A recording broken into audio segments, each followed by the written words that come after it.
ओम शांति। अॼु जा वाक्य आहिनि। बाप द्वारा प्राप्त सर्व खज़ाननि खे वधाइण जो आधार आहे महादानी ठहिणु।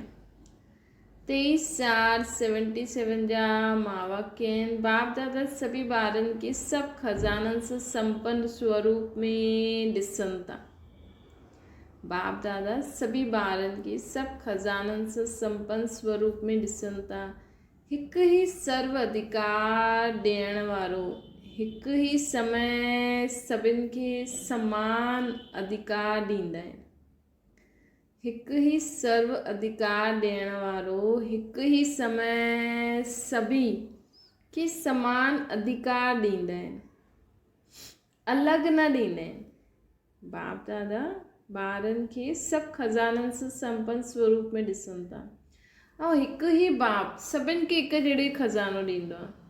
असां सभु हिकु ई मुरली ॿुधंदा आहियूं न, चाहे वॾा टीचर हुजनि, चाहे कोई बि हुजे, चाहे नया चाहे पुराणा, कोई बि हुजे, नंढा वॾा, सभिनि खे हिकु ई मुरली, हिकु ई बाबा जो हूअं ई मेडिटेशन कराइण लाइ, योग अभ्यास कराइण लाइ हिकु ई तरीक़े जो योग अभ्यास सभिनि खे सेखारींदा आहिनि। ॾिसो, बाक़ी गुरु संत सन्यासियुनि जी हिन संस्था में जीअं गुरु तप कंदो आहे उहो असांखे थोरी सेखारींदो आहे। उहो त ख़ुदि जो तप कंदो, असांखे जो ॿुधाईंदा आहिनि उहो पंहिंजे जो बि ॿुधाईंदा आहिनि। बाक़ी उहो गुरु कीअं कंदो आहे, छा कंदो आहे, इहे सभु थोरी पतो हूंदो आहे जिज्ञासुनि खे। लेकिन हिते त स्वयं ब्रह्मा बाबा, शिव बाबा जंहिंमें आया, ब्रह्मा बाबा छा कीअं कीअं कई, सभु सभिनि खे पतो आहे। शिव बाबा जो मुरली ब्रह्मा बाबा जे तन में अची करे ॿुधाई, उहो ई सभु ॿुधनि था। कंहिंखे गुप्त विशेष खज़ानो अलॻि न ॾींदा आहिनि, लेकिन रिज़ल्ट में नंबरवार ई ठाहींदा आहिनि। चईंदा आहिनि न, ॾियण वारो थकंदो न आहे, वठण वारा थकी वेंदा आहिनि।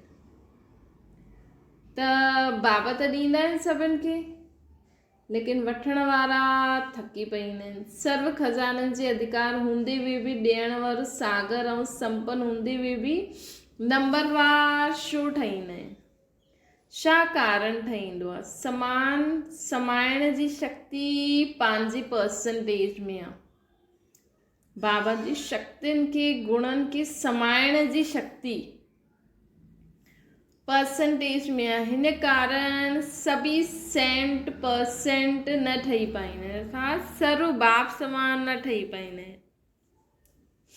बाप समान अर्थात बाबा जो हर गुण, हर शक्ति, हर श्रीमत स्वरूप में अचे, इनखे चइबो आहे बाप समान।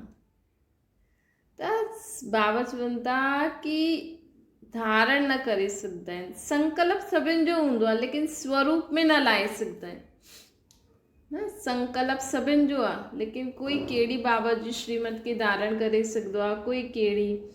हर हिक खे पंहिंजे खज़ाने जी परसेंटेज चेक करणी पए कि सभिनि खां ज़्यादा कहिड़ो खज़ानो आहे असां में। हर हिक खे पंहिंजे खज़ाने जी परसेंटेज चेक करणी खपे कि सभिनि खां ज़्यादा असां में कहिड़ो खज़ानो आहे, शक्तियुनि जो, गुणनि जो, श्रीमत जो, ज्ञान जो, जंहिंखे व्यर्थ करण सां सर्व खज़ाननि में बि कमी थी वेंदी। ऐं खज़ानो मेजॉरिटी व्यर्थ कंदा आहिनि। त चेक करो असां में कहिड़ो खज़ानो आहे, ऐं अगरि असां हुनखे व्यर्थ कमायो त कमी पइजी वेंदी। ऐं बाबा चवनि था मेजॉरिटी असां पंहिंजे खज़ाने खे वेस्ट कंदा आहियूं। उहो कहिड़ो खज़ानो आहे? समय जो खज़ानो। असां पंहिंजे समय जे खज़ाने खे ॾाढो वेस्ट कंदा आहियूं। मगर समय जे खज़ाने खे सदा स्वयं जे व सर्व जे कल्याण जे प्रति लॻाईंदा रहो त अन्य सर्व खज़ाना स्वतः ई जमा थी वेंदा।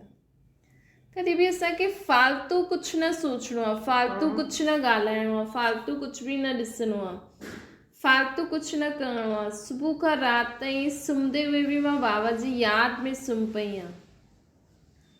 सुबुह खां राति ताईं जो कमु करो था, चेक करो मुंहिंजी इहा सोच सही आहे, सफल थिए थी, मुंहिंजा इहे बोल सफल थियनि था। मां ये जो करां थो या करां थी, इन सां ॿियनि जो कल्याण थिए थो। मां जो बि कर्म करां थी, जो बि सोचां थी, जो बि ॻाल्हायां थी, असांजो हर संकल्प बोल कर्म सफल कॾहिं थींदो?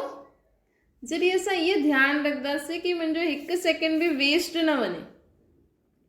हाणे मां हिन सेकेंड छा थी करां, छा थी ॾिसां, छा थी ॻाल्हायां, छा थी सोचां, हुनखे असांखे स्व ऐं सर्व जे प्रति कल्याण में लॻाइणो आहे।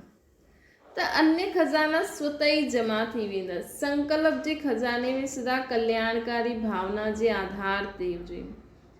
हर सेकेंड में अनेक पद्मनि जी कमाई करे सघंदा आहियो। जॾहिं असांजे संकल्प जी खज़ाना सदा सर्व जी कल्याण जे लाइ हूंदा त असां हर सेकेंड में अनेक पद्मनि जी कमाई करे सघंदा आहियूं। असां अगरि इहे संकल्प कंदासीं सर्व जो कल्याण थी वञे त शुद्ध संकल्प बाबा खे यादि करे निस्वार्थ भाव त असांजी पद्मनि जी कमाई जमा थी वेंदी। सर्व शक्तियुनि जे खज़ाने खे कल्याण करण सां कल्याण करण जे कार्य में लॻाईंदा रहंदा आहियो। बाबा चवनि था कि हर संकल्प जे खज़ाने खे सदा कल्याणकारी भावना जे आधार ते हर सेकेंड में यूज़ करो त पद्म भाग्यशाली ठही वेंदो, पद्मनि जी कमाई थी वेंदी। सर्व शक्तियुनि जे खज़ाने खे कल्याण करण जे कार्य में लॻाईंदा आहियो त महादानी ठही वेंदा आहियो। पद्मनि जी कमाई संकल्प सां शक्तियुनि खे कार्य में लॻायो त महादानी ठही वेंदो। महादानी ठहिण जे आधार सां हिकु जो पदम गुणा सर्व शक्तियुनि जो खज़ानो वधी वेंदो। अगरि असां महादानी ठही वेंदासीं, महादानी ठहिण जे आधार सां हिकु जो पदम गुणा सर्व शक्तियुनि जो खज़ानो वधी वेंदो आहे। हिकु ॾींहुं हिकु ॾियणु 10 पाइण न, लेकिन हिकु ॾियणु पदम पाइण। अगरि असां संकल्प करूं विश्व में सर्व आत्माउनि खे जो शक्ति खपे उहा मिले थी, त इहा असां सर्व जे प्रति ॾिनोसीं त असांजी कहिड़ी कमाई थी वेंदी। तव्हां घर वेठे इनखे चइबो आहे मन सां सेवा। मन सां ई संकल्प कंदा आहियूं न, सिर्फ़ु संकल्प करो। जीअं बाबा अॼु चई कि मां सर्जननि जो बि सर्जन आहियां, त बाबा खे यादि करे अॼु सुबुह जो बाबा चई न असां इहे संकल्प करो। बाबा चई न करंट ॾींदो आहियां, त संकल्प करो बाबा हिन दुनिया में जीअं आत्माउनि खे जो मदद खपे, तव्हां द्वारा जो शक्ति खपे उहो उन्हनि खे मिले थी, जो मदद खपे उहो उनखे मिले थी। बीमार शरीर बि सभिनि जो स्वस्थ थो थींदो वञे। जेका बि बाबा जा मददगार ॿार आहिनि अगरि उहो बीमार आहिनि त उन्हनि जो शरीर निरोगी तंदुरुस्त थींदो थो वञे। सिर्फ़ु वेही करे इहे ई त करिणो आहे। हिकु सेकेंड करो संकल्प, पोइ वरी कम में लॻी वञो, वरी हिकु सेकेंड करो वरी कम में लॻी वञो। ज्ञान जो खज़ानो समय जी पहचान जे कारण हाणे न त कॾहिं न ॾेई सघंदा आहियो। जेको ज्ञान आहे भई, जेको बाबा जो ज्ञान आहे उहो त हिन समय मिली सघंदो आहे। भई भक्ति में बि कई माण्हू इहे मन सां शक्तियूं दान कंदा आहिनि, संकल्प सुठो कंदा आहिनि, लेकिन जो बाबा जो निज ज्ञान आहे उहो त असां हिन समय ई ॾेई सघंदा आहियूं। परमात्मा जो ज्ञान ॿियनि खे आत्मा परमात्मा सृष्टि चक्कर जो ज्ञान असां हिन समय ई ॿियनि खे ॾेई सघंदा आहियूं। हाणे ॾींदव त भविष्य अनेक जन्म असांखे उस संपत्ति जे रूप में प्राप्त थींदो। बाबा जो ज्ञान धन छो दान करिणो आहे? रोज़ बाबा जो कोई न कोई पॉइंट तव्हांखे दान करिणो आहे। छो जी बाबा जो हिकु हिकु ज्ञान जो रतन ₹1,00,000 जो आहे। अगरि अॼु तव्हां बाबा जो ज्ञान कंहिंखे बि ॾिनो, कोई बि पॉइंट ॿुधायो, त तव्हां ₹1,00,000 कमाई कयो, उहो तव्हांजी सत्युगी बैंक में जमा थी वेंदो।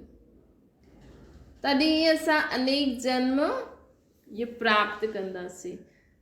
हिन आधार ते समय जे महत्व जे कारण सदा विश्व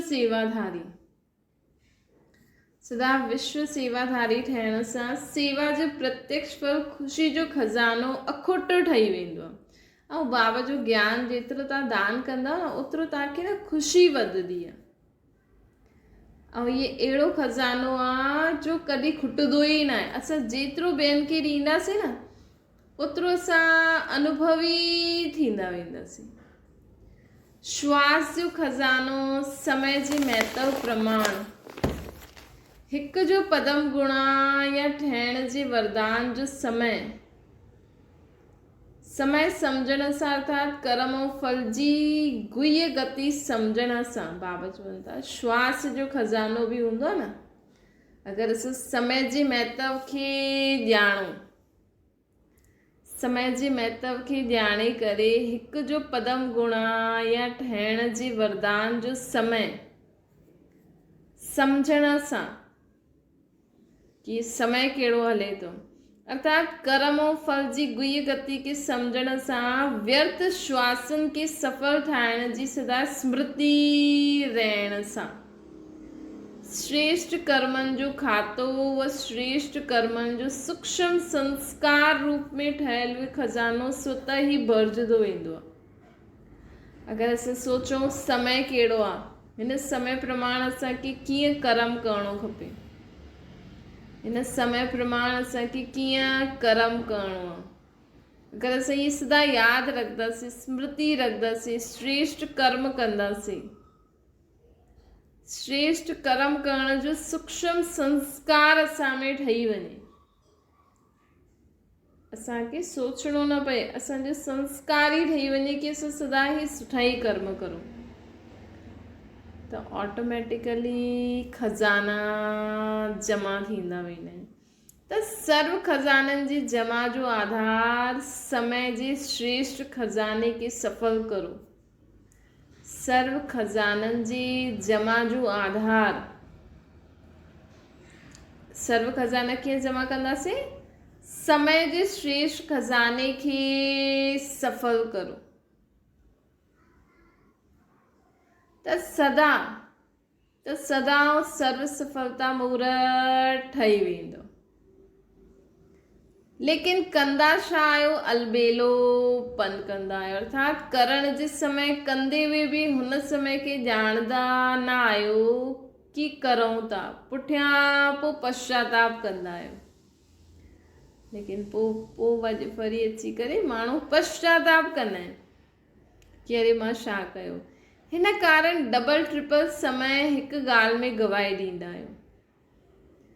हिकु करण जो समय, ॿियो महसूसु करण जो समय, टियों पश्चाताप करण जो समय। त ॾिसो केॾो समय गवाए छॾंदा आहियूं न।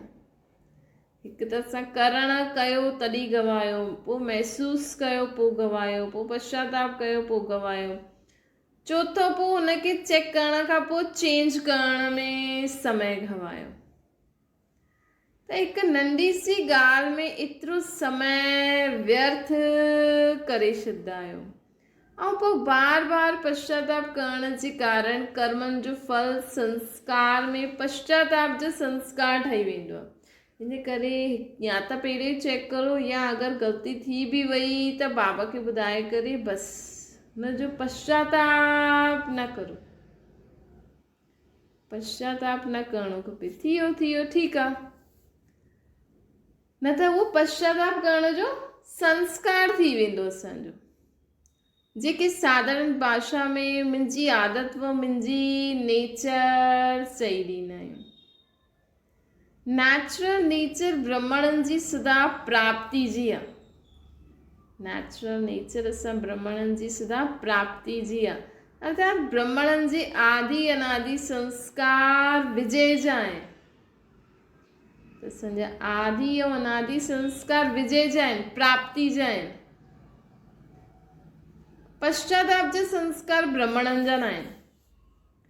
ये क्षत्रिय बन जा संस्कार आहिनि। असांखे कहिड़ी बि ॻाल्हि अगरि असांखां कुझु बोल निकिरी बि हो, कर्म थी वियो, संकल्प थी वियो, अगरि हुनजो परिणाम कुझु उल्टो थी वियो त बाबा खे झटि ॿुधाए करे सॉरी करे करे उन ॻाल्हि खे भुलिजी वञो ऐं अॻियां जे लाइ सावधान थी वञो, न त पश्चाताप जा संस्कार ठही वेंदा ऐं पोइ असां पको ब्राह्मण न ठहींदासीं, पोइ असां क्षत्रिय में ईंदासीं, त्रेतायुगी ठही वेंदासीं। चंद्रवंशियुनि जा संस्कार आहिनि पश्चाताप करणु, सूर्यवंशियुनि जा संस्कार आहिनि सदा सर्व प्राप्ति संपन्न स्वरूप। सूर्यवंशियुनि जा संस्कार आहिनि सदा सर्व प्राप्ति संपन्न स्वरूप। चंद्रवंशी बार बार पंहिंजी पाण में वो बाप सां हिन शब्दनि में पश्चाताप कंदो, अहिड़ो न सोचणो हुयो, ईअं न ॻाल्हाइणो हुयो, करिणो न हुयो, लेकिन थी वियो, हाणे खां न कंदासीं। हिकु बार सोचियो, संकल्प कयो, बाबा खे ॿुधायो, बसि पोइ वरी घड़ी घड़ी न चओ, बाबा से क्षमा मांगे खुद के चेंज करो, तॾहिं असां सर्व प्राप्ति संपन्न थी वेंदासीं। केतिरी बार सोचदा व चईंदा आहियो, इहे बि रॉयल रूप जो पश्चाताप आहे। अगरि असां जेतिरी बार चईंदा आहियूं, इहे बि रॉयल रूप जो पश्चाताप आहे। सम्झो कहिड़ा संस्कार अथव, बाबा पुछनि था तव्हांजे कहिड़ा संस्कार आहिनि, सूर्यवंशी जा आहिनि या चंद्रवंशी जा आहिनि? ॾाढे समय त अॼु सॼो ॾींहुं चेक कजो कि मूंखां कोई ग़लती थी वेंदी आहे त मां पश्चाताप ई कंदो रहंदो आहियां या उनखे चेंज करे अॻियां वधंदो आहियां। छो जे अगरि सभु ज़्यादा पश्चाताप कंदासीं बार बार त असांजा उहे संस्कार थी वेंदा आहिनि। त बाबा चवनि था कहिड़ो संस्कार आहे, सूर्यवंशी जो आहे चंद्रवंशी जो आहे। ॾाढे समय जा संस्कार समय ते धोखो बि ॾेई छॾंदा आहिनि।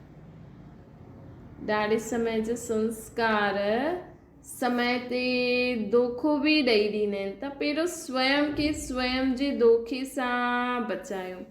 बाबा तॾहिं चयो ई न हाणे थोरा ॾींहं पहिरियों कि छिपे हुए स्वभाव संस्कारनि खे चेक करो,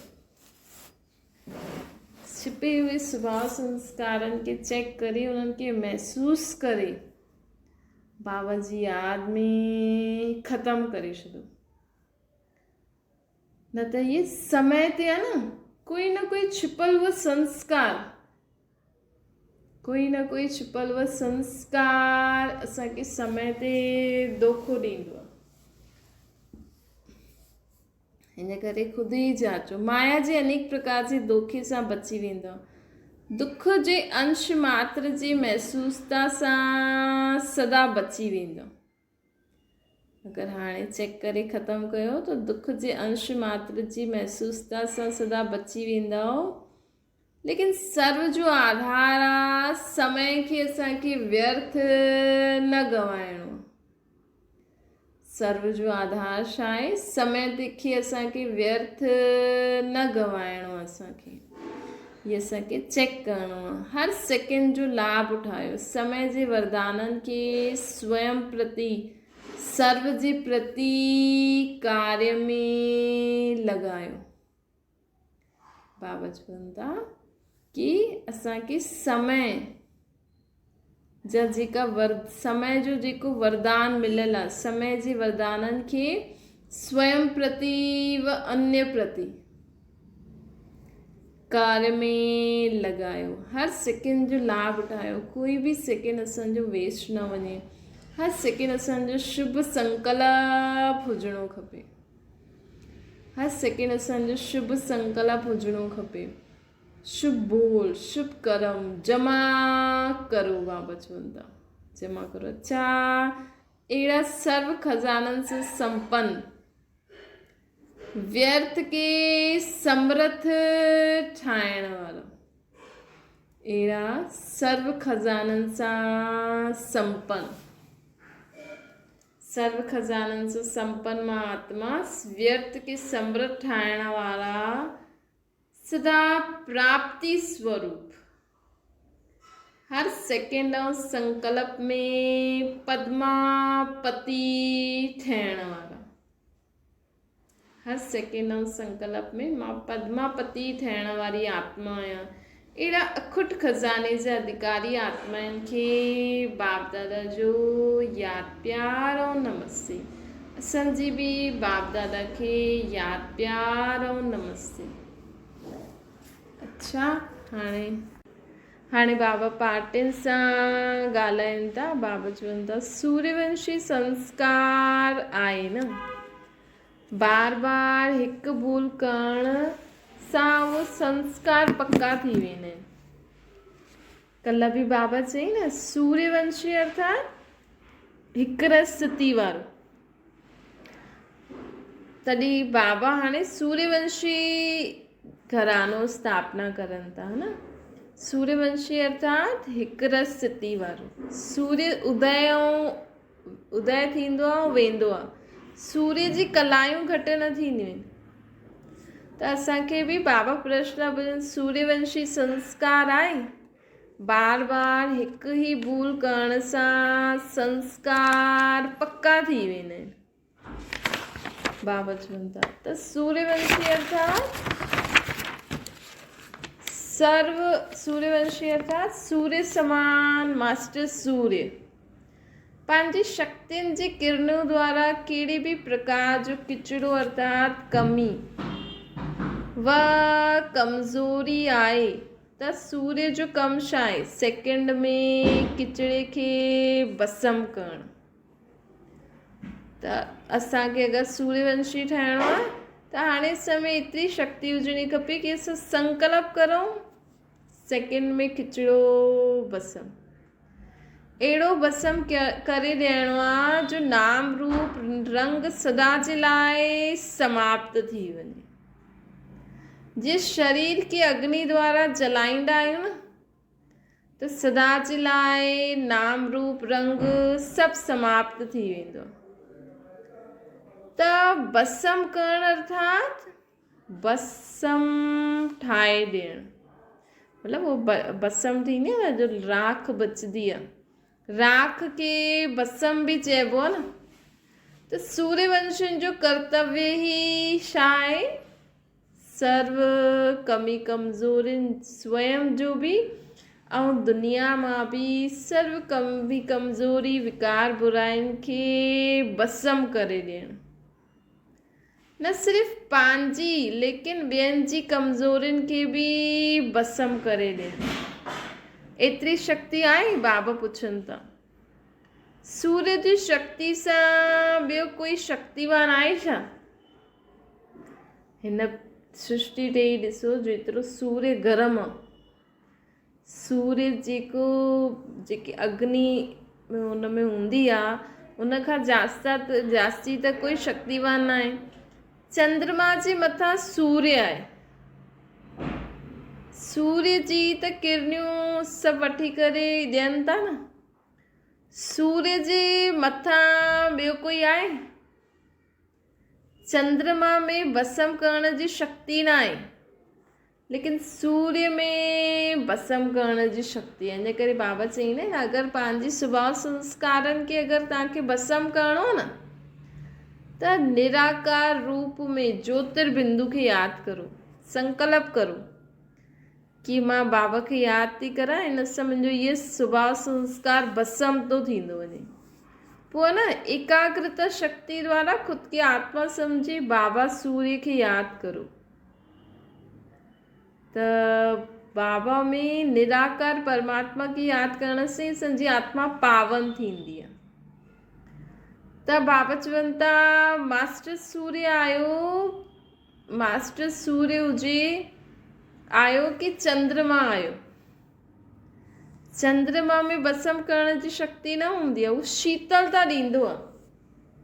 मतिलबु तव्हां कंहिंखे ज्ञान जी ॻाल्हियूं ॿुधाए करे टेम्पररी तव्हां आत्माउनि खे सुठो अनुभव कराए सघंदा आहियो, लेकिन असांखे छा करिणो आहे? असांखे एतिरी शक्तिशाली स्थिति में थी करे उन्हनि खे ज्ञान ॾियणो आहे कि उन्हनि जी कमी कमज़ोरी भस्म ई थी वञे। टेम्पररी शीतलता न ॾियणी आहे, भस्म करे करे उन्हनि खे सदा जे लाइ शीतल ठाहिणो आहे। मास्टर सूर्य आयो कि चंद्रमा आयो, या समय ते चंद्रमा समय ते सूर्य ठही वेंदा आहियो। मास्टर सर्वशक्तिवान अर्थात मास्टर ज्ञान सूर्य जी हर शक्ति ॾाढी कमाल करे सघंदी आहे। असां केरु आहियूं? मास्टर सर्वशक्तिवान अर्थात मास्टर सूर्य जी ज्ञान सूर्य जी हर शक्ति कमाल करे सघंदी आहे, लेकिन समय ते यूज़ करणु अचिणो खपे। त समय आहे सहन शक्ति जो, ऐं यूज़ करो था निर्णय करण जे समय ही। समय आहे सहन करण जो, सहन शक्ति जो, ऐं यूज़ करो निर्णय करण में समय ही गवाए ॾियो त रिज़ल्ट छा थींदी? त असां में शक्ति आहे, लेकिन असां अगरि जंहिं समय जेकी शक्ति खपे उनखे असां सम्झी न सघूं त पोइ वेस्ट थी वेंदो न, समय वेस्ट थी वेंदो, शक्ति बि न यूज़ कई त प्रॉब्लम थी वेंदी, विजय न थींदासीं त रिज़ल्ट छा थी? जंहिं समय जंहिं शक्ति जी आवश्यकता आहे उन समय उन शक्ति सां कमु वठिणो पए, लेकिन न वठी पाईंदा त रिज़ल्ट छा थींदी? त रिज़ल्ट थी वेंदी कि विजय न पाईंदासीं हुन समय जे। त समय ते उहे शक्ति श्रेष्ठ गायल आहे। त समय प्रमाण यूज़ करण जो तरीक़ो हुजे त हर शक्ति कमाल करे सघंदी आहे। 2-4 शक्तियूं बि यूज़ करणु अचे त ॾाढो कुझु करे सघंदा आहियो। 2-4 में राज़ी न ठहिणो असांखे छा आहे? संपन्न ठहिणो आहे न। इन करे बाबा चवनि था 2-4 में राज़ी न थियो, पहिरियों 2-4 खे यूज़ करो, उन सां कमाल करे ॾेखारियो, पोइ बाक़ी सभु बि धारण करणियूं आहिनि। ठहिणो त संपन्न आहे, अगरि 2 बि आहिनि त बि कमाल करे सघंदा आहियो। अगरि असां जेतिरी बि धारण करूं था त बि सुठो आहे, लेकिन लक्ष्य असांजो छा हुजे? संपन्न ठहिण जो। हर शक्ति जो महत्व आहे। भक्ति मार्ग में ॾिठो हूंदो न, हर शक्ति खे, प्रकृति जी शक्ति खे बि देवता जे रूप में ॾेखारियो अथनि, है न। हर शक्ति जो महत्व आहे हिते। सूर्य देवता, वायु देवता, पृथ्वी देवता, हर हिक खे जेको अगरि सूर्य सां कुझु मिले थो, हाणे त सूर्य जी ऊर्जा सां लाइट बि ठाहींदा आहिनि, केॾो सूर्य सां कमु थींदो आहे त बसि हुनखे देवता सम्झी वेंदा आहिनि। वायु सां बि मिले थो त उहा देवता, पृथ्वी बि देवता। त इन सभिनी शक्तियुनि खे देवता व देवी जे रूप में ॾेखारियो अथनि, अर्थात इन्हनि जो एतिरो महत्व ॾेखारियो अथनि। जॾहिं की तव्हांजी हर शक्ति जो बि गायन हूंदो आहे, जीअं निर्भयता जी शक्ति जो स्वरूप काली देवी ॾेखारियो अथनि। अगरि भय थिए त काली खे यादि करो त चईंदा आहिनि भय निकिरी वेंदा। हनुमान खे यादि करो। सामनो करण जी शक्ति दुर्गा में आहे, त दुर्गा रूप ॾेखारियो अथनि, असुरनि जो सामनो कंदी आहे। ये भिन्न भिन्न नाम सां असांजी हर शक्ति जो गायन ऐं पूजन थींदो आहे। संतुष्ट रहण करण जी शक्ति आहे त संतोषी माता जे रूप में गायन हूंदो आहे। संतुष्ट रहण अर्थात सहन शक्ति, एतिरी महिमा आहे असांजी। अगरि तव्हां में संतुष्टता जो गुण आहे न त तव्हांजो कहिड़े रूप में पूजन थींदो आहे? संतोषी देवी। अगरि तव्हां में निर्भयता जी शक्ति आहे त तव्हांजो कहिड़ो रूप पूजदा हूंदा? काली जो रूप। अगरि तव्हां में आसुरी स्वभाव संस्कारनि जो सामनो करण जी शक्ति आहे त असांखे दुर्गा जे रूप में यादि कंदा हूंदा। अगरि असां में महावीरता आहे त असांखे कहिड़े रूप में यादि कंदा हूंदा? हनुमान जे रूप में। अगरि असां में विघ्न खे विनाश करण जी शक्ति बाबा खां प्राप्त करे छॾी त असांखे कहिड़े रूप में पूजता हूंदा? गणेश जे रूप में। अगरि असां ख़ुदि जा ऐं ॿियनि जा कमी कमज़ोरियुनि खे भस्म करे सघंदा आहियूं त असांखे कहिड़े रूप में पूजता हूंदा? सूर्य देवता। सूर्य जे मथां जल चढ़ाईंदा आहिनि न। अगरि असां में सभिनि खे शीतल करण जो शक्ति हूंदी, गुण हूंदो शीतलता जो, त असांजी पूजा कहिड़े रूप में थींदी आहे? चंद्रमा जे रूप में। त ये ॾिसो, ये सभु जेका बि आहे न हर देवी देवताउनि जा कोई न कोई गुण, कोई न कोई शक्ति आहे, त उहा असांखे बाबा खां हाणे धारण करणी आहे। तॾहिं असांजे जड़ चित्रनि द्वारा भक्ति मार्ग में माण्हुनि खे मिलंदी। हाणे बि अगरि बाबा चईंदा न, असांजा भक्त बि हाणे था ठहनि। अगरि तव्हां द्वारा कंहिंखे कहिड़ो बि शक्ति या गुण जो अनुभव थींदो आहे त तव्हांजो उहो हुन रूप जो भगत ठही वेंदो। अगरि तव्हां द्वारा अगरि तव्हां कंहिंजा बि भस्म कया बुरा स्वभाव संस्कार, त तव्हांखे वो भक्ति मार्ग में सूर्य जे रूप में पूजदो। अगरि असां द्वारा के माण्हुनि खे संतुष्टता जो गुण अनुभव थिए थो ऐं उहो तव्हांजो गुणगान थो ॻाए कि तव्हां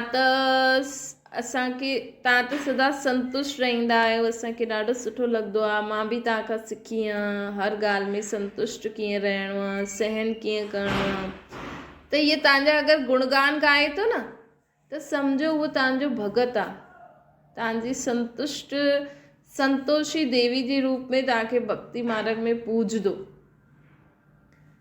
अगरि असां द्वारा कंहिंखे कुझु बि प्राप्त थिए थो, कोई गुण शक्ति, त उहा असांजी अगरि भगत आत्मा हूंदी त बसि महिमा ई ॻाईंदी रहंदी, ख़ुदि न करे सघंदी। भक्त केरु हूंदा आहिनि? महिमा ॻाईंदा आहिनि। ऐं असांजी प्रजा जेकी हूंदी न, उहो तव्हां खां उहो गुण धारण कंदी, तव्हां द्वारा करे सघंदी, बाबा द्वारा न करे सघंदी। अगरि तव्हां द्वारा कंहिंखे कोई गुण धारण थिए थो त उहो सम्झो उहो तव्हांजी प्रजा आहे सतयुग त्रेता में।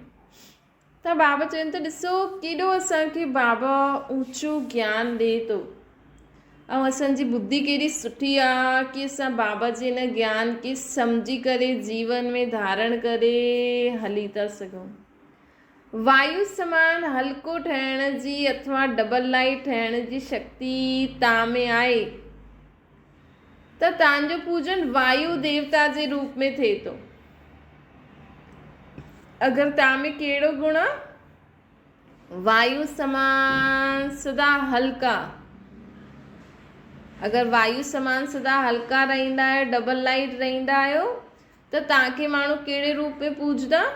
वायु देवता जे रूप में, पवन पुत्र जे रूप में पूजन थींदो आहे। ॾिसो काथां जी ॻाल्हि भक्ति मार्ग में कीअं खणी आहिनि। हिते असां छा था, बाबा असांखे छा था, कीअं ज्ञान योग सां असांखे उहे सभु धारणा कराइनि था। ऐं भक्ति मार्ग में ॾिसो कीअं छा चित्र ठाता अथनि। अॼु बि बाबा सुबुह जो चई न कि हितां जी ॻाल्हियूं ई भक्ति में माण्हू ठाहे करे चईंदा रहंदा आहिनि। त पवन पुत्र जे रूप में असांजो पूजन थिए थो। इहा आहे असांजी डबल लाइट रहण जो पूजन, फ़रिश्तो स्वरूप। सम्झो त जंहिंजी हर शक्ति जो एतिरो पूजन आहे उहो स्वयं शाह हूंदो। उहो स्वयं शाह हूंदो। एतिरो महत्व पंहिंजो ॼाणियो अथव। बाबा ॾिसो केॾो गुप्त आहे न, ॾियनि बाबा ई था, पोइ बाबा असांखे ऊंचो था चढ़ाइनि कि तव्हां धारण करे जॾहिं अहिड़ी स्थिति धारण कंदा तॾहिं तव्हांजा ई रूप पूजदा आहिनि। बाबा चईंदा आहिनि न तव्हांजी त डबल रूप में पूजा थींदी आहे, निराकार भी ऐं देवी देवताउनि जे रूप में भी। बाबा जी सिंगल पूजा निराकार रूप में थींदी आहे। असां बाबा का शक्ति धारण करे उहा स्थिति धारण कंदा आहियूं न, संतुष्टता, सहनशीलता, डबल लाइट, त असांजो बि पूजन हूअं थींदो आहे। त एतिरो महत्व अथव त हर गुण हर शक्ति धारण करण सां असां द्वारा ॿियनि खे बि उहो मिलंदो आहे। ॼाणंदा आहियो पंहिंजो महत्व। अनगिनत देवी देवता आहिनि, नाम बि यादि न करे सघंदा आहियो, एॾा देवी देवता आहिनि। एतिरो परम पूज्य आहियो, ॼाणंदा आहियो पंहिंजे खे कि साधारण ई सम्झंदा आहियो। अगरि पंहिंजे पूजन खे बि स्मृति में रखो त हर कर्म पूज्य थी वञे। बाबा चवनि था अगरि पंहिंजे पूजन खे बि अगरि असां स्मृति में रखूं कि ॾिसो हाणे होलिका ईंदी, हाणे होली ईंदी, होली ॾींहुं माण्हू हिकु ॾींहुं पहिरियों जलाईंदा, त असांखे कहिड़ो रूप धारण करे रखिणो आहे? होली ॾींहुं हाणे खां ई बाबा खे न निराकार रूप में यादि कंदा रहो, ताकी सभी आत्माउनि जो कचिरो भस्म थी वञे ऐं सभी आत्माऊं ज्ञान गुण शक्तियुनि सां रंगजी वञनि। इहे सेवा अथव। पोइ उन खां पोइ हाणे नवरात्रा ईंदा, चेटी चंड ईंदो, हाणे त त्योहार ईंदा ई रहंदा, कुझु बि थोरा अप्रैल ताईं त हूंदा, पोइ मई जून में बि कुझु न कुझु थींदो ई रहंदो आहे। त बाबा चवनि था पंहिंजी पूजन खे बि स्मृति में रखो कि अॼु असांखे हिन रूप में माण्हू यादि था करनि, न त रोज़ जा ॾींहं यादि रखो। अॼु सूमरु आहे, अॼु सूमरु ॾींहुं निराकार शिव बाबा ऐं सालिग्रामनि खे ऐं शंकर जे रूप में बि यादि कंदा आहिनि न, त तव्हां अॼु बाबा खे हुन ख़ुदि जो उहो शंकर तपस्वी रूप यादि करे हुन रीति अॼु पुरुषारथ करो। कल्ह मंगल ॾींहुं बजरंग बली खे पूजदा आहिनि, त महावीरता जी शक्ति जो आह्वान करे स्वयं में बि धारण करो, सर्व खे बि दान ॾियो। अगरि पंहिंजे पूजन खे बि स्मृति में रखो त हर कर्म कीअं थी वेंदो? पूज्य थी वेंदो। हर हिक खे स्वयं खे ॾिसणो आहे कि मां रेस में कंहिं नंबर ते वञा थो, रेस ते छा थो करां। इहा कोई वॾी ॻाल्हि न आहे, लेकिन नंबर कहिड़ो आहे? रेस में हलणु कोई वॾी ॻाल्हि न आहे, लेकिन नंबर कहिड़ो आहे? हलूं त था, लेकिन काथे चीटी जी चाल ऐं काथे शेर जी चाल, फ़र्क़ु केतिरो आहे न। चाल त हलनि त सभी था, लेकिन चाल कहिड़ी आहे? शेर अर्थात राजा, त राजा कंहिंजे अधीन न थी सघंदो आहे। शेर केरु हूंदो आहे? राजा हूंदो आहे। त राजा कंहिंजे अधीन न थींदो आहे। असांखे कंहिंजे अधीन न थियणो आहे, हिन सूक्ष्म ऐं स्थूल कर्मेंद्रियनि जे अधीन न थियणो आहे। मन बुद्धि संस्कार ऐं पंहिंजी स्थूल कर्मेंद्रियूं ईअं आहे न, कॾहिं बि कहिड़ी बि प्रकृति या माया जे अधीन न थियणो असांखे। ये ध्यानु रखिणो, हमेशह यादि रखो, मां प्रकृति पति प्रकृति जीत माया जीत आत्मा आहियां। ये तिलक हमेशा लॻल रहे, विजयी आत्मा आहियां। अधीन न थियणु अर्थात शेर व शेरनी जी चाल हलणु। अगरि तव्हां कॾहिं बि प्रकृति ऐं माया जे अधीन न थींदा आहियो, अर्थात शरीर में कुझु बि थिए थो, लेकिन असां पंहिंजो ज्ञान योग, असां पंहिंजी धारणाउनि ते पक्का थी करे हलूं था। कोई कुझु बि चईंदो रहे, असां बाबा जी श्रीमत अनुसार हर कार्य करूं। केतिरी बि रॉयल रूप में माया अची वञे, असांजी परखण जी शक्ति द्वारा असां माया जे हर वार ते विजय प्राप्त करूं। ये थींदो आहे शेर व शेरनी जी चाल हलणु। चीटी जी चाल सां त बकरी जी चाल सुठी हूंदी आहे न, चीटी जी चाल सां त बकरी जी चाल सुठी हूंदी आहे, लेकिन बाबा चवनि था असांजी चाल कहिड़ी हुजणी खपे? शेर ऐं शेरनी जी चाल हुजणी खपे। अर्थात कॾहिं बि माया प्रकृति जे अधीन न थियणो। मधुबन निवासियुनि सां बाप दादा ॻाल्हाइनि था, सभिनि खां समीप केरु आहे? कहावत आहे न सिंधी में, जो चुल्हि ते उहो दिलि ते हूंदो आहे। उन ॾींहुं बाबा चई न तव्हां सिर्फ़ु हिकु, जीअं मधुबन में हिकु कमरे खां ॿिए कमरे वेंदा आहियूं न, त उअं ई असां मधुबन हिकु कमिरो जाते था रहो था, अगरि बाबा जो घरु सम्झी करे रहो था त इहे मधुबन जो ई कोई कमिरो आहे तव्हांजो घरु। त बाबा चईंदा आहिनि जो चुल्हि ते उहो दिलि ते, त सभिनि खां समीप रहण वारा मधुबन निवासी, त समीप रहण जो रिटर्न छा आहे? भक्ति में बि पुकारदा आहिनि त हिते बि चईंदा आहिनि पंहिंजे सदा चरणनि में वेहण जे लाइ जॻह ॾियो। भक्ति में बि चईंदा आहिनि, पुकारदा आहिनि न सदा पंहिंजे चरणनि में वेहण ॾियो।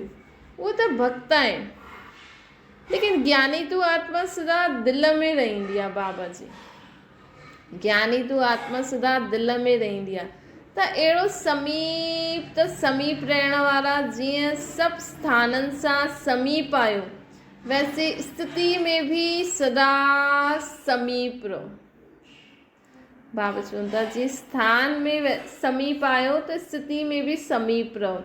स्थिति में समीप रहण वारनि जो स्थान दिलि तख़्त आहे।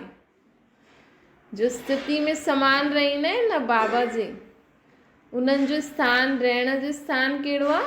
बाबा जो दिलि तख़्त। बाबा जी दिलि तख़्त ते असां रहंदा आहियूं। स्थान में समीप रहण वारा, स्थिति में बि समीप रहण वारा आहियो। सभिनि ॿुधो त ॾाढो, हाणे कर्तव्य छा कंदव? ॿुधियो न, जो उनजो रिटर्न ॾियणो आहे, जो ॿुधियो उनजो रिटर्न ॾियणो आहे, उहो रिटर्न ॾियो था न। ॿुधाइण हिकु आहे हार्डवर्क, बाबा चवनि था हिकु आहे हार्डवर्क, ॿियो आहे हलंदे फिरंदे योगी आहियो। केरु आहियो? हार्डवर्कर आहियो या हलंदे फिरंदे योगी आहियो? अगरि सिर्फ़ु हार्डवर्कर आहियो त हार्डवर्क करण में टाइम, हार्डवर्क करण जे टाइम स्थिति बि हार्ड रहंदी आहे या लाइट रहंदी आहे? असांजी आत्मिक स्थिति कीअं रहंदी आहे? जी हार्डवर्क करण जे समय शरीर हलचल में हूंदो आहे, उहा स्थिति बि हलचल में हूंदी आहे या फ़रिश्ते स्वरूप में हूंदी आहे। चाहे कहिड़ो बि महिनत वारो ई कमु करो था तव्हां, लेकिन असांजी आत्मिक स्थिति सदा फ़रिश्ते समान। कमु ॾाढो सुठो कंदा आहियो, कर्तव्य जी महिमा सभु कंदा आहिनि, लेकिन हाणे असांखे सिर्फ़ु कमु थोरी करिणो आहे। असां भले कमु करूं था, माण्हू सभु महिमा था करनि, लेकिन हाणे असां हिन सृष्टि ते छो आहियूं? छो जी कर्म कंदे बाबा खे यादि करे ख़ुदि खे पावन बि ठाहिणो आहे। ऐं कल्ह बाबा चई न सदा फ़रिश्ते स्वरूप स्थिति बि रहणी, अर्थात सदा डबल लाइट। कॾहिं बि असांजो अंत समय अची सघंदो आहे न। अगरि असां कमु कंदे हुए कर्म कॉन्शियस थी वेंदासीं, कर्म खे सुठो करण में लॻी वेंदासीं, बाबा जी यादि भुलिजी वेंदी, त असां डबल लाइट न थी सघंदासीं। तंहिंजे करे बाबा चवंदा आहिनि कि तव्हां कर्तव्य त ॾाढो सुठो कंदा आहियो, महिमा बि थींदी आहे, लेकिन कर्तव्य सां गॾु स्थिति जी बि सभु महिमा करनि। जो कुझु कंदा आहियो त किए उहे श्रेष्ठ कार्य जो फल हितां सां गॾु भविष्य जे लाइ बि जमा कंदा आहियो। अगरि असां सम्झो कर्म सुठो थी वियो, असां डबल लाइट स्थिति में न आहियूं, कंहिं बि असांखे तारीफ़ कई त उहो असां फल हाणे जो हाणे खाई छॾियो, भविष्य जे लाइ जमा न थी वियो कि हा मां हीअं कयो, इन करे इहे मुंहिंजी तारीफ़ था करनि। बाबा जी यादि में कंदासीं न, अगरि कोई तारीफ़ बि कंदो त तुरंत बाबा खे ॾेई छॾंदासीं, त उहा अॻियां जे लाइ जमा थी वेंदो। त हिते कयो, हिते ई खाधो। संगम युग ते कार्य जो फल अतींद्रिय सुख आहे। हाणे असां कार्य कंदे हुए ईअं न सोचो मुंहिंजी महिमा कयनि, ख़ुशि न थियो। हाणे असांखे कहिड़े सुख अनुभव करिणो आहे? इंद्रियनि खां परे वारो सुख अनुभव करिणो आहे। त अतींद्रिय सुख आहे हिन संगम युग जो फल। इन जे सिवाइ अल्पकाल जो नाम मान शान व प्रकृति दासी जो फल स्वीकार कयो त भविष्य ख़तम थी वेंदो। अगरि असां हाणे कमु कयो, असांखे नाम मान शान बि मिलियो, असांजो शरीर बि ठीकु आहे, ऐं शरीर ठीकु हुजण जे कारण असां पंहिंजो आराम सां हलूं था, खाऊं था, पीऊं था, लेकिन सेवा नथा करूं, त इहे सम्झो हाणे जो हाणे ई खाई छॾियो, जो त भविष्य जे लाइ ख़तमु थी वियो। जो जहिड़ो आहे, जेतिरो बाप जो चईं, त बाबा चवनि था जेतिरो बाप चईं उनजो प्रत्यक्ष फल हिते बि वठो त भविष्य में ई ख़तमु थी वेंदो। त अगरि हिते ई खाधो त भविष्य जे लाइ ख़तमु थी वेंदो। त चेक करो, हिते ई कयो, हिते ई खाधो या जमा कयो। त जीअं जेतिरो आहे, जीअं आयो जेतिरो आहे, बाप चईं उनजो प्रत्यक्ष फल हिते बि वठो ऐं भविष्य जे लाइ बि जमा करो। त असांखे बाबा जीअं जीअं चवनि था उअं उअं कंदा हलो।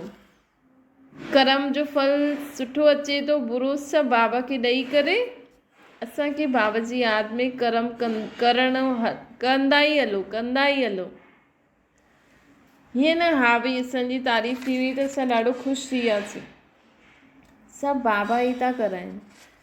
जंहिं फल जे लाइ बाप चईं उहो स्वीकार करण जे सवाइ ॿियो कोई फल स्वीकार करे वठंदा आहियो त नुक़सान थी वेंदो आहे। बाबा चवनि था कि बाबा छा चईं, अतींद्रिय सुख अनुभव करो। अगरि असां हिन दुनिया में रहंदे हुए ॿियो कोई फल स्वीकार करे वठंदा आहियूं त उहो नुक़सान थी वेंदो आहे। त समीप रहण वारा थिया समान, समीपता जो लाभ समान ठही करे ॾेखारियो। समीपता जो लाभ समान ठही करे ॾेखारियो। लक्ष्य खे लक्षण में लायो। हर लक्षण लक्ष्य खे स्पष्ट करे। हर लक्षण असांजे लक्ष्य खे स्पष्ट करे। लक्ष्य त ॾाढो ऊचो आहे असांजो, लक्ष्मी नारायण ठहिण, लेकिन लक्षण आहिनि त लक्षण बि एतिरा ऊचा हुजणा खपनि। अहिड़ो सैंपल ठही ॾेखारियो जो बाप दादा चैलेंज करे सघे कि जीअं हीअं हलनि था ईअं तव्हां बि हलो। बाबा चवनि था अहिड़ो ईअं ख़ुदि खे परिवर्तन करो, ईअं बाबा जी हर श्रीमत खे पालन करे हलो कि बाबा बि ॿियनि खे चैलेंज करनि, बाबा बि ॿियनि खे चवनि कि जीअं इहा आत्मा हले थी ईअं तव्हां बि हलो। मधुबन जे वायुमंडल जो प्रभाव ऑटोमेटिकली चारों ओर फैलंदो आहे। जीअं मधुबन जे वातावरण खे कोई स्वर्ग जो मॉडल चई करे वर्णन कंदा आहिनि न, कई माण्हू जो मधुबन में वेंदा आहिनि उहे चवंदा आहिनि कि हिते त स्वर्ग आहे।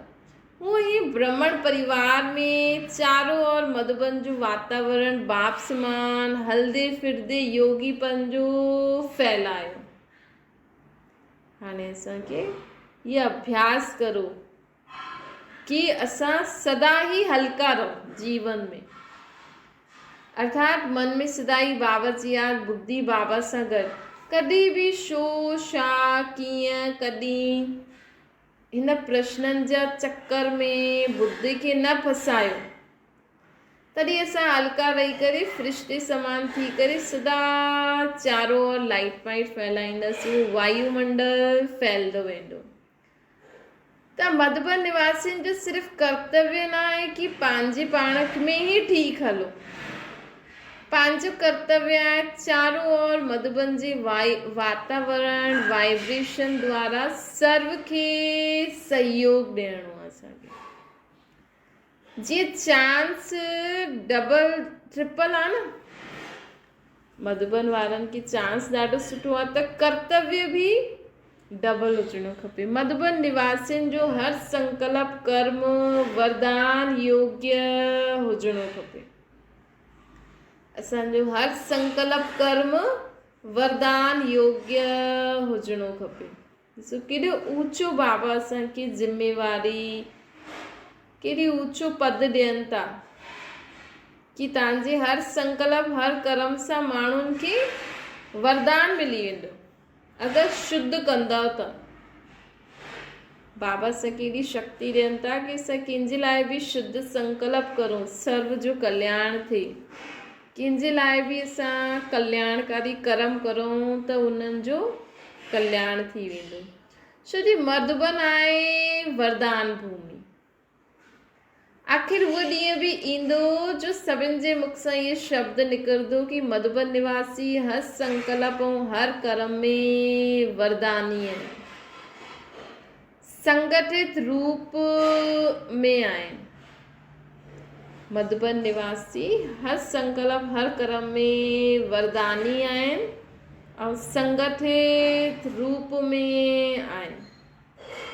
हाणे बाप हिन डेट खे ॾिसंदा कि कॾहिं असां सभु मधुबन निवासी पंहिंजे हर संकल्प ऐं हर कर्म द्वारा सर्व जो भलो था करूं। पंहिंजे हर संकल्प ऐं कर्म द्वारा सर्व जो भलो था करूं। अच्छा, ओम शांति। बाबा खे यादि करो।